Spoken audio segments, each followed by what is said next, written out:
सबसे पहले बात कर लेते हैं जुडिशल कमीशन ऑफ पाकिस्तान की। देखिए, जुडिशल कमीशन में आज 3 जजेस जो उनको अपॉइंट कर लिया गया है। जो जस्टिस अतर मिनुल्लाह थे उनके ऊपर कंसेंसस था, यानी कि उनको 9 के 9 वोट मिले हैं। जो हालांकि जो नवाज लीगी सपोर्टर्स हैं उनका बड़ा रिजर्वेशंस थी उसके ऊपर, क्योंकि जिस तरह वो इमरान को रिलीफ पे रिलीफ देते हैं और जिस किस्म के उनके रिमार्क्स आते हैं उनके फैसले के अंदर। फिर आज़ाद सैयद की भी एक स्टोरी थी जिसमें उन्होंने कहा था कि इनकी और इमरान की फ़ोन पे बातचीत होती थी जब इमरान वज़ीर आज़म थे। और फिर उसके अलावा इमरान शफकत की कुछ स्टोरी थी कि उन्होंने कहा था कि इनकी इमरान से मुलाकात हुई है मोटरवे पे किसी गाड़ी के अंदर, नहीं इस्लामाबाद में किसी घर के अंदर, कुछ इस तरह की स्टोरी थी। बहरहाल वो जो एजाज सैयद वाली थी उस पर तो चीफ जस्टिस ने कहा भी कि ये मेरे बारे में ऐसी बातें की जा रही हैं और बड़े अफसोसनाक बात है। और लेकिन ये था कि एक मतलब जो नवाज लीग को सपोर्ट करने वाले सपोर्टर्स थे उन्होंने काफ़ी रिजेंटमेंट जो है वो शो की है ट्विटर के ऊपर और अपनी ही हुकूमत को उन्होंने तनकीद का निशाना बनाया। हालांकि उनको 9 के 9 वोट मिले। उसके अलावा एक शाहिद वहीद है और एक हसन काजमी है। तो जो शाहिद वहीद थे वो और वो दूसरे हसन साहब हैं, वो जज जो हैं वो दोनों आए हैं हाई कोर्ट से, लाहौर हाई कोर्ट से। शाहिद वहीद वो हैं जब इमरान खान अभी जो बाई इलेक्शन थे उनमें जब खड़े हुए तो उनके कागजात नामजदगी के ऊपर एतराज़ात किए गए तो रिटर्निंग ऑफिसर ने उनको मुस्तरद किया। तो उन्होंने इमरान को रिलीफ दी और उनके रिमार्क्स बड़े दिलचस्प थे। उन्होंने कहा कि तोशाहाना के जो तहाइफ इमरान ने बेचे हैं हो सकता है कि उन्होंने हैरात कर दिए हैं। तो वो और एक सिंध हाई कोर्ट से आए थे। खुशगुमानियाँ बहुत अच्छी हैं हमारी जुडिशरी के जो लोग हैं उनकी इमरान खान के बारे में। तो एक सिंध हाई कोर्ट के थे, उसके अंदर जो थे वो 5-4 से हुए हैं क्योंकि हुकूमत वालों ने वोट डाल दिया था उसके हक में। जो वो थे एक सरमद उस्मानी, उन्होंने उनके हक में वोट नहीं डाला। तो वो जिसकी चौथे वजह शफी साहब है ना, शफी साहब के जो सिंध हाँ हाई कोर्ट हाँ के थे उनका तो नहीं। उनके 4 तो उनके फेवर में हो गए ना, जस्टिस सजादुल हसन, जस्टिस सदा बंदयाल और जो 2 हुकूमती वोट थे वो उनके हक में गए। लेकिन 4 उधर से जो जजेस थे एक बार के नुमाइंदे थे, जस्टिस काजी फाइज ईसा थे, जस्टिस मंजूर अली शाह थे, जस्टिस तारिक सरदार थे। तो उन लोगों ने और उसके बाद जब उनके साथ ये उस्मानी साहब आ गए तो इन्होंने उनके हक में नहीं डाला सिंध वालों के, तो सज वो रह गए। लेकिन वो जो लाहौर हाई कोर्ट के तो उनको 5 वोट ये मिले कि उनको उस्मानी साहब ने भी डाल दिया, 2 हुकूमती नुमाइंदे हो गए, 2 जजेस हो गए। लेकिन वो जो 4 बार का नुमाइंदा और जो 4 दूसरे जजेस थे काजी फाइज ईसा और सरदार खोसा और मंसूर अली शाह, उन्होंने नहीं डाला उसके हक में। तो हुकूमत की इसके ऊपर लीगी बहुत तनकीद कर रहे हैं। अच्छा देखिए, अब सियासी हुकूमतों के हक में हम हमेशा बोलते रहे हैं कि उन्हें अपनी उनको प्रोटेक्ट करना चाहिए और उन्हें सरबुलंद होना चाहिए और उनके कोई गैर जमहूरी काम नहीं होना चाहिए और इस तरह की ये सारी बातें हम बहुत अरसे से करते रहे। लेकिन आज के इस फैसले से हमें ये अंदाज़ा हुआ कि सियासी हुकूमतें क्यों नाकाम होती हैं। ये अपने पाँव के ऊपर नहीं खड़ी होती, ये अपने फैसले खुद नहीं कर सकती और इनको जाने कैसा खौफ होता है, इन्हें अवाम की क़ुव्वत पर एतमाद नहीं होता या जिस तरह ये आए होते हैं उस हवाले से कुछ खदशात पेश होते हैं।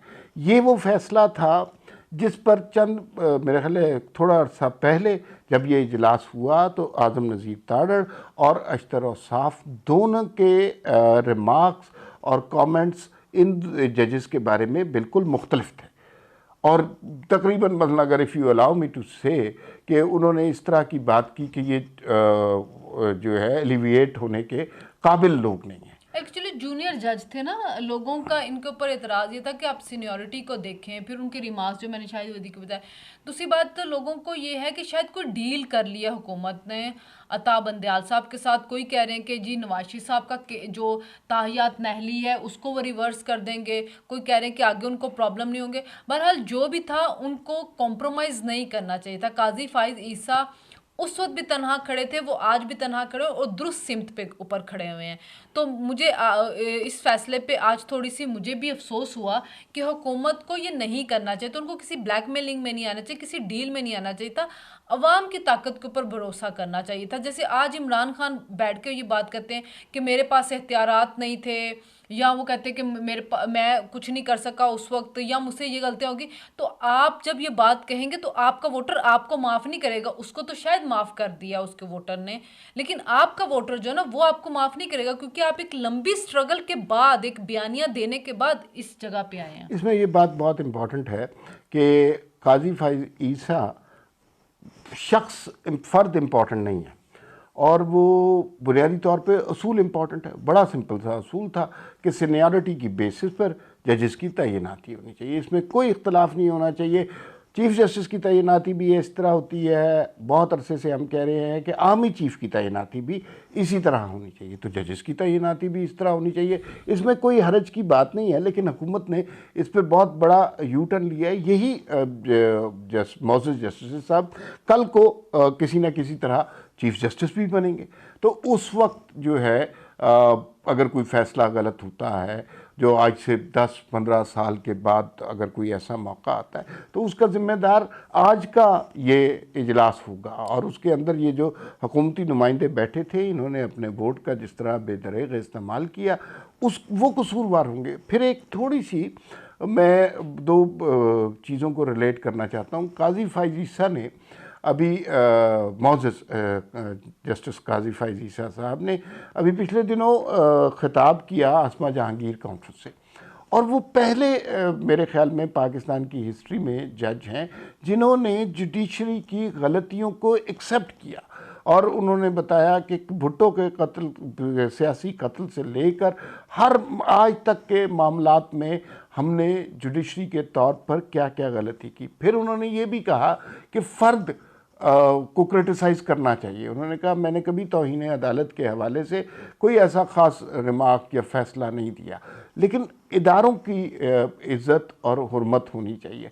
अफराद हमारे यहाँ इदारों से बड़े हो जाते हैं, तो वो जो दोनों बातों को आप रिलेट करें तो आपकी बात बिल्कुल दुरुस्त है कि काजी फैज़ ईसा तन्हा असूल पे खड़े हैं, और वो मेरे ख्याल में ऐसे लोग बड़े काबिल रश, काबिल इज़्ज़त, काबिल तहसीन होते हैं। आज देखे ना, आज जब जस्टिस अतर मिनुल्लाह के रिमार्क्स आए, मतलब हमने ये तो सुना इलेक्शन कमीशन उनको नाअहल कर दिया, अभी उनका तफसीली फैसला नहीं इमरान खान को नाअहल कर दिया, और अभी तक कोई उनका वो तफसीली फैसला नहीं आया। आज आए, लेकिन जस्टिस अतर मिनुल्लाह ने उनकी नाअहली ख़त्म कर दी एक तरह से। उन्होंने कहा नहीं नहीं, आप तो इलेक्शन लड़ सकते हैं, कुरम का इलेक्शन जाके लड़ें। और जो उन्होंने कहा जी नाअहली को फौरी ख़त्म किया जाए, तो उन्होंने वो इस्तदा मुस्तरद कर दी। मतलब मुझे अजीब सी चीज़ लगी कि आप रिमार्क्स में कह रहे हैं कि कुरम का इलेक्शन आप लड़ सकते हैं, आप पे तो कोई कदगन नहीं, अभी जो आपने इलेक्शन जीते हैं ये भी आपके हैं, और डी सीट किया गया सेम मियाँ वाली की सीट पे, तो नाअहली क्या है? नाअहली तो फिर कुछ नहीं, यानी कि आपको डी सीट कर दी गई, और अतर मिनुल्लाह साहब ने एक तरह से कहा जी मुस्तरद कर दिया है इमीडिएट रिलीफ देने से। दूसरी तरफ से अपने रिमार्क से उन्होंने नाअहली ख़त्म कर दी, यानी कि उन्होंने उनको इलेक्शन लड़ने की इजाज़त दे दी है। तो देखा जाए तो नाअहली तो हुई नहीं है, डी सीट कर दिया गया है। अब इमरान खान साहब पे जो केस चलना है, अतर मिनुल्लाह साहब आगे सुप्रीम कोर्ट में चले गए हैं। अब जस्टिस बंदियाल के जो 5 थी कंपनी, उसमें 6 बंदे हो गए हैं। अब वो और दो और लगा लें, 8 बंदे हो गए। 8 बंदे एक तरफ हो जाएंगे, और जो दूसरे असूल पसंद 3-4 बंदे आपके हैं वो 3-4 रह जाएंगे, माइनॉरिटी के अंदर चले जाएंगे। तो हुकूमत ने अपने पैरों पे कुल्हाड़ी खुद मारी है। पहले इस्लामाबाद हाई कोर्ट से उसको रिलीफ मिलेगा, वहाँ से अगर नहीं मिलता तो सुप्रीम कोर्ट से तो उसको लाजमी मिलेगा। तो हुकूमत को बड़ा सोच समझ के ये करना चाहिए था कि आज ही अतर मिनुल्लाह साहब के रिमार्क्स देख लें, कैसे उन्होंने इमरान खान की नाअहली ख़त्म कर दी है। अच्छा, उसमें ना मेरे ख्याल में अभी केस के मेरिट पे गए नहीं है। हाँ, नहीं, मेरे ख्याल में हम चूँकि रिमार्क्स पे बात कर रहे हैं, और रिमार्क्स जो है ना वो उस पे बात नहीं करनी चाहिए, फैसलों पे उन्होंने बात। इजाजत दी है कि आप कुरम का इलेक्शन लड़ सकते हैं, हाँ, जबकि अभी आपने केस आपके पास आना है, आपने उसमें सारे शवाहिद देखने हैं, फिर आपने देखना है कि सादिक और अमीन रहा है कि नहीं रहा, इसने क्या किया है। लेकिन उससे पहले ही आप कह रहे हैं कि नहीं नहीं आप जाएं, जाकर कुरम इसमें का थोड़ा इलेक्शन सा हमें मेरे ख्याल में टाइम देना चाहिए, और इमरान खान के ख़िलाफ़ जो फ़ौजदारी मुकदमा कायम होगा उसके अंदर अगर उन्हें सज़ा होती है, ये सारी चीज़ें प्रूव हो जाती हैं, तो फिर ये सारी चीज़ें, ये रिमार्क्स तब्दील भी हो सकते हैं। इमरान खान बहरहाल, अब ये नहीं हो सकता कि तोशा खाना की लिस्टें मौजूद हों, हर चीज़ मौजूद हो, और सरकारी ख़जाने में जो वज़ीर आज़म ने पैसे जमा कराए हैं उसकी फहरिस्त मौजूद हो, दोनों चीज़ों में इक्वेशन ना बन लेकिन रही हो। देखिए अमार, वो फिर भी सिस्टम के कहीं ना कहीं लाडले हैं। आपने एक मुंतखब वजीर आजम को सिर्फ अकामा पे ताहियात नाहल किया। इमरान खान की कोई ताहियात नाहली नहीं, एक मियाँ वाली की सीट से डिसेट कर दो। पार्लियामेंट में तो पहले ही नहीं जा रहे हैं, पार्लियामेंट में तो वो जा ही नहीं रहे हैं। आपने अगर उनको सीट से डिसीट कर दिया, कोई फायदा नहीं। और आज भी जो इलेक्शन कमीशन ने नोटिफिकेशन जारी किया, वो इस वजह से नहीं किया इमरान खान का कि वो नाहल है या कुछ है, इस वजह से नहीं किया कि उसने अपने गोशवारे नहीं जमा करवाया। जो जो खर्चा हुआ है ना इलेक्शन पे, हर जीतने वाले उम्मीदवार ने वो सारा इलेक्शन कमीशन में जमा करवाना होता है, फिर उनका नोटिफिकेशन इशू होता है। तो वो मूसा गिलानी का हो गया, अब्दुल हकीम बलोच का हो गया, और तीनों पंजाब वालों का हो गया। इमरान खान ने जमा नहीं करवाया, ना इमरान खान ने करवाने, ना उसका कोई इंटरेस्ट है, ना उसने जाके हलफ लेना है। वो इस निज़ाम का मजाक उड़ा रहा है, उस निज़ाम को एक्सपोज कर रहा है, और इस निज़ाम ने जो उसको लाडला समझा हुआ है वो सबको खुल के दिखा रहा है कि जी ये देखें मैं क्या कर सकता हूँ। अच्छा, वैसे मेरे ख्याल में इमरान खान की नाअहली, और ये मेरा गुमान है कि नाअहली मुकम्मल तौर पे होगी, और फ़ौजदारी मुकदमा जब दायर होता है तो ना सिर्फ नाअहली होगी बल्कि कैद भी इमरान खान का मुकद्दर बनेगी। ये जजेस के रिमार्क्स के ऊपर इतना संजीदा नहीं होना चाहिए। रिमार्क्स कुछ और होते हैं, असल में जब फैसला आता है वो कुछ और होता है। वैसे अतर मिनुल्लाह के रिमार्क्स और फैसले में आज तक मुझे फ़र्क नज़र नहीं आया। लेकिन इसमें ये जो इमरान खान की 6 सीटों का मामला है ना, कि इमरान खान 6 नशिस्तें जीते, अब उन नशिस्तों पर मौजूद हैं, कायम हैं, तो आज के रिमार्क से तो लगता था कि वो सीटें उनके पास ही हैं। लेकिन हमें थोड़ा सा पॉलिटिकली भी सोचना चाहिए। हुकूमत एक तरफ कह रही है कि इमरान खान 2 नशिस्तें हार गए हैं, और जो है तहरीक इंसाफ कह रही है कि हमने 6 नशिस्तें जीत ली हैं। इन दोनों बातों में एक मामूली सा फ़र्क ये है कि ये हुकूमत ने बड़ा कैलकुलेट करके ये नशिस्तें फारिग की थी, और उन्हें तवक्को थी कि मार्जिन कम है, धांधली हुई है 2018 में, और वो मार्जिन गेन करेंगे। लेकिन उस सब के बावजूद 6 नशिस्तें हुकूमत का हार जाना हुकूमत के लिए लम्हा फ़िक्रिया ज़रूर होना चाहिए। आप इसको किसी तरह भी जस्टिफाई करने की कोशिश करें, ये बहरहाल इंतखाबी सतह पर, पॉलिटिकल लेवल पर एक हुकूमत की बड़ी शिकस्त है। अच्छा, देखिए हुकूमत की शिकस्त इस तरह से मैं नहीं मानती कि हुकूमत ने इसके लिए कोशिशें की नहीं। खासतौर पे नवाज लीग ने, कोई उनका बंदा उन हलकों में गया नहीं, वहाँ पे जाकर उन्होंने कैंपेन नहीं चलाई। मरियम नवाज लंदन चली गई थी, उसके बाद शिजरा मनसब अकेली लड़ती रही, और फिर भी उसने इमरान का मुकाबला किया। तो अगर इमरान खान खुद खड़े हैं और 7-8 हज़ार वोटों से जीत रहे हैं, तो वो कोई जीत है नहीं ना। आबिद शेर अली पूरे 3.25 साल अपने हलके से दूर रहे हैं, बड़ा उस चीज़ पे उसके ऊपर फ़र्क पड़ जाता है। तो वो जीत इतनी, अगर इमरान खान खुद खड़े थे तो मेरे ख्याल में बहुत सा वोटर ऐसा था जो अभी तक नाराज़ है हुकूमत से, और उसकी वजह है महंगाई। देखिए जितने भी अभी सर्वे हो रहे हैं, मैं बहुत सी ऐसी इंडिपेंडेंट कंपनियों से भी मिली हूँ, उनका कहना ये है कि इमरान खान इस वक्त पॉपुलर है। अगर आप जल्दी इलेक्शन करवाएंगे तो इमरान खान के जीतने के चांसेस हैं, और उसकी वजह ये है महंगाई, क्योंकि उसके दौर में कम थी, अब ज़्यादा है। उसने जिस तरह के मतलब IMF का मुआहिदा तोड़ा, और जिस तरह उसने मुल्क को डिफ़ॉल्ट के करीब पहुंचाया, लोगों का ये मसला नहीं है। तो हुकूमत ये जो है, अगर ये अपना पूरा करेगी टेन्योर, ये रिलीफ देने के लिए कामयाब है। जैसे आज ही सऊदी अरब के दौरे के ऊपर वज़ीर आज़म गए हैं, 12 अरब डॉलर की सरमायाकारी करनी है सऊदी अरब ने। अगर ये आपके मुल्क में एक्टिविटी स्टार्ट होगी तो इसका मतलब कि रोज़गार के दरवाजे खुलेंगे। जब रोज़गार के दरवाजे खुलते हैं ना, फिर महंगाई लोगों को इतनी नहीं लगती, फिर इस हुकूमत को जो है ना आगे जाके आसानियाँ हो सकती है। लेकिन दिन ब दिन कोई ना कोई ऐसा काम हो जाता है जिससे इमरान को हमदर्दी का वोट मिलना शुरू हो जाता है। अच्छा, लेकिन बहरहाल अब ये लंबी डिबेट है मेरे ख़्याल में, चूँकि हुकूमत जो है उसने खुद ये सीटें मुंतखब की थी, उन पर हार जाना उनकी शिकस्त है। दूसरी बात ये है कि ये भी कोई दलील नहीं है कि हुकूमत लड़ी नहीं इलेक्शन। अगर आप मैदान से चले जाएं, मैदान में खुलकर मुकाबला ना करें और हार जाएं, तो कहीं ये तो कोई हार नहीं है। तो बहरहाल हार तो है। खैर, एक चीज़ और भी है, देखिए हमार के ये हुकूमत अभी तक कोई बयानिया नहीं बना पाई, इमरान खान के बयानी का तोड़ नहीं कर पाई। देखिए आप भी लोगों से मिलते हैं, हम भी लोगों से मिलते हैं, लोगों के जहनों में चीज़ें बैठ रही हैं, आप उनको निकाल नहीं पाएंगे। आज ही मुझे कोई एक आर्मी ऑफिसर की बीवी कह रही थी कि जी आज तक कभी नहीं हुआ था कि सिटिंग आर्मी चीफ के सामने जाके कोई बोले, तो जनरल बाजवा ने भी इमरान की हुकूमत को निकाला है। तो मेरे हस्बैंड्स पे जो कई आर्मी के चीफ थे, उन्होंने कई आर्मी के ऑफिसर्स थे जिन्होंने जनरल बाजवा से उठ के सवाल किया है। तो चीज़ ये है कि आप इस बयानी का ना तोड़ कर पा रहे हैं, इमरान को खुला छोड़ा हुआ है, वो रोज़ मीडिया पे आ रहा है, वो जलसे कर रहा है, और आप उसके खिलाफ सिर्फ तोशाखाना लाएंगे ना तो वो काम नहीं बनेगा। फॉरेन फंडिंग से इतनी वो ज़्यादा आप फॉरेन फंडिंग का जो मामला है उसमें इतने ज़्यादा घपले हुए, कहाँ पे वो केस है, फरागोगी बात करते कहाँ पे वो है। फिर मीडिया के अंदर आपको सारा का सारा मीडिया इमरान का सपोर्टर नज़र आता है, सोशल मीडिया सारा इमरान ने कैप्चर किया। आज ही आप देख लें अरशद शरीफ की जो डेथ हुई है उसके ऊपर सोशल मीडिया देख लें क्या रिएक्शन आ रहा है। तो हुकूमत बयानियाँ बनाने में भी नाकाम हुई। बिल्कुल सही है। अच्छा, एक और ख़बर जिस पर हमने बात करनी है कि हुकूमत और अपोजिशन के यानी पीटीआई के मुज़ाकरात हो रहे हैं।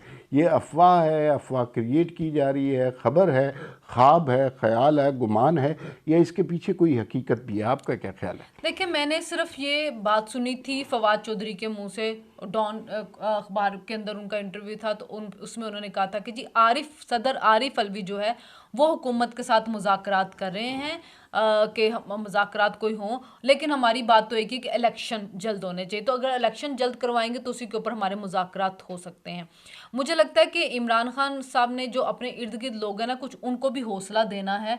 इसी वजह से वो हर वक्त मुज़ाकरात का शोशा छोड़ी रखते। कभी वो कह देते कि मेरे इदारों के साथ मुज़ाकरात चल रहे हैं, कभी वो कह देते कि मेरे हुकूमत के साथ मुज़ाकरात चल रहे हैं। और पहले वो खुद कहते थे कि मैं तालिबान के साथ बैठ जाऊँगा, लेकिन मैं इस हुकूमत के साथ नहीं बैठूंगा मुज़ाकरात करने के लिए। सो मुज़ाकरात वाली मुझे नहीं लगता कि कोई ऐसी स्टोरी है, लेकिन ज़ाहिर है सियासी लोग हैं, सियासी लोगों को मुज़ाकरात करने चाहिए। मैं तो अभी भी कहूँगी इमरान पार्लियामेंट के अंदर आएँ, जहाँ पे इतना है 7-8 महीने वेट कर लें। अगर वो वाकई पॉपुलर हैं, अवाम में उनका बयानिया पॉपुलर है, तो 7-8 महीने में ख़त्म तो हो नहीं जाना अच्छा, बयानिया। इसमें जल्दी किस चीज़ की और इतने ये तावले क्यों हो रहे हैं? अच्छा, इसमें कुछ खबर मेरे पास है, ज़राए से है, और वो ज़राए तस्दीक कर रहे हैं कि on the face of it जो मर्ज़ी बात हो, और लेकिन हुकूमत के और पीटीआई के मुज़ाकरात हो रहे हैं। ये मुज़ाकरात जो है इसमें दोनों तरफ से एक एक साबिक स्पीकर इन्वॉल्व है। नाम मैं अब आपको नहीं बता, दो लोगों की टीम है जो ये मुज़ाकरात कर रही है। दोनों तरफ एक एक साबिक स्पीकर है, ये मैं आपको बता सकता हूँ। और पीटीआई की जानिब साबिक स्पीकर के साथ एक बड़े क्लोज इमरान खान के फ्रेंड हैं। उस ज़माने में इमरान खान की दौरे हुकूमत में बड़ी ही इम्पॉर्टेंट मिनिस्ट्री भी उनके पास थी। वो दो लोग हैं। और इधर जो हैं वो एक तो साबिक स्पीकर है और एक मियां नवाज शरीफ के बड़े इम्पॉर्टेंट दोस्त हैं, और वो जो है आजकल भी वज़ीर हैं। ये मुज़ाकरात कर रहे हैं। मुज़ाकरात का नुक्ता ये है कि ज़ाहिर है अपोजिशन की तरफ से जल्दी इलेक्शन की बात हो रही है। ये मान नहीं रहे। शहबाज शरीफ ने कहा कि हम अगस्त में ही सितंबर अक्टूबर में ही इलेक्शन कराएंगे। मुझे यूँ लग रहा है कि इस मुज़ाकरात का मकसद सिर्फ ये है कि थोड़ा सा टाइम गेन किया जा रहा है, थोड़ा सा इमरान खान को इंगेज किया जा रहा है, और ताकि ज़रा मामलात इश्तिआल की तरफ, और तशद्दुद मेरे की ख्याल तरफ में ना पड़े। यही चीज़ जो है ना, ये उसको भड़का रही है शेख रशीद को, कि उसने जब मीटिंग हुई, जब इमरान नाहल हुए, तो उन्होंने उस मीटिंग में कहा कि आपको मैं कह तो रहा हूँ चढ़ाई करें, आप मुज़ाकरात के चक्करों में पड़े हुए हैं, आपको मुज़ाकरात का लॉलीपॉप दिया हुआ है, कभी आप उनके साथ मुज़ाकरात करते, कभी इनके साथ करते हैं, अब आप बैठ जाएंगे कि मुझे अदालत से रिलीफ मिलेगा, जो करना जल्दी करें। मतलब जो शेख रशीद जब पहले भी जब हुकूमत के अंदर थे तो तब भी वो फ्रस्ट्रेशन का शिकार थे, क्योंकि शेख की सियासत तो रही नहीं है। उसका अब सर्वाइवल ही यही है कि किसी तरह फिर दोबारा हुकूमत में आ जाए, क्योंकि उसको तो इस दफा शायद हल्के से भी वोट ना मिले। अच्छा, बस तो अब बात को ख़त्म करते हैं। दो बातें ये जो है ना, दो लोग इमरान खान को बहुत नुकसान पहुंचा रहे हैं, और वो उनकी अपनी सफ़ों में मौजूद हैं। एक शेख रशीद, एक फवाद चौधरी। आखिरी बात वो एक जुमले में करके ख़त्म करते हैं। वो लॉन्ग मार्च के हवाले से, लॉन्ग मार्च मुस्तकबिल करीब में होता नज़र नहीं आ रहा। इमरान खान के लॉन्ग मार्च के बुनियादी मकासद थे उस तैनाती को रोकना, वो अब रोक नहीं रही, वो शहबाज शरीफ साहब नहीं करनी है। मज़ीद 3 दिन रह गए। 3 दिन तो नहीं रहे। जुमेरात को उसने अनाउंस करना, पता चल जाएगा। हाँ, अगर अनाउंस नहीं करता तो फिर समझ जाए कि अब अच्छा लॉन्ग मार्च ना, मैं कहता ये नाती अनाउंस करनी आती नहीं। अच्छा लॉन्ग मार्च जुमेरात को इमरान ने कहा है ना, पता चल जाएगा। और वैसे भी ये लॉन्ग मार्च हुआ भी तो कोई शॉर्ट मार्च ही होगा, ये लॉन्ग ये मार्च अल्टीमेटली कोई जलसा हो जाएगा केपीके में, उसी को लॉन्ग मार्च कहा जाएगा। फिर वक्त और इतना ही, वैसे भी एक बात मैं ऐड कर दूं, अगर हुकूमत की कोई जजेस के साथ डील हो गई है तो वो फिर जजेस खुद ही उसको रोक लेंगे, जो कि नहीं होनी चाहिए।